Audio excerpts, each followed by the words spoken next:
Here is why the establishment elite of Washington, D.C. hate Donald Trump so badly. It really is this simple. Let me illustrate. The Muslim world is largely divided between its two largest camps of distinction, the Sunnis and the Shiites. The divide between Sunnis and Shia is the largest and oldest in the history of Islam. Both groups are card-carrying Muslims, hardcore Islamists, and they're looking for the Middle East and the world to one day be dominated by Islam and Sharia. While they most certainly have a few doctrine and ideological differences, their biggest beef with each other is determining which of the two main groups will get to be in charge of the new Islamic world they wish to create. And so they constantly fight each other, and they constantly kill each other. However, if an infidel shows up in their midst, one who is not one of them, they will join forces to fight that outsider to the death. Why? Well, because there might be an outside possibility that the infidel might defeat them, and then neither of the two groups, the Sunnis or the Shias, would get to run the kingdom. Now, let's talk about establishment Republicans and Democrats. They undoubtedly have ideological and doctrine differences, but they ultimately want the very same end goal. They are each looking to build a new world order.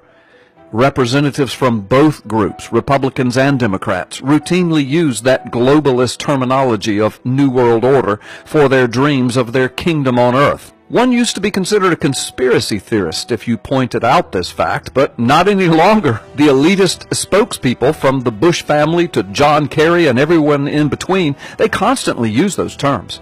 They've spilled the beans. They are basically two sides of the same coin.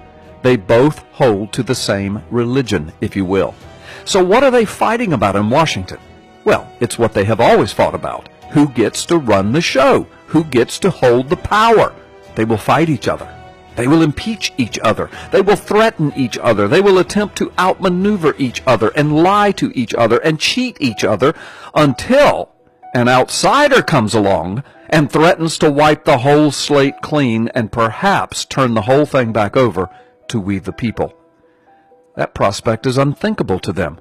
It would snatch their dreams, their wealth, their power right out from underneath them. In order to prevent that from happening, they will hold their noses, compromise, and strike deals with each other to let the other side have the power for a while until they can regroup and try to retake their territory. Now, into the room steps Donald Trump. The man that Newt Gingrich said couldn't be controlled or manipulated. Newt Gingrich said Donald Trump is an outsider.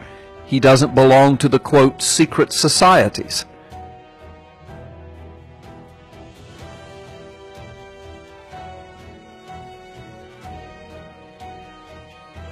You see, the bottom line is that Trump scares the elitists to death.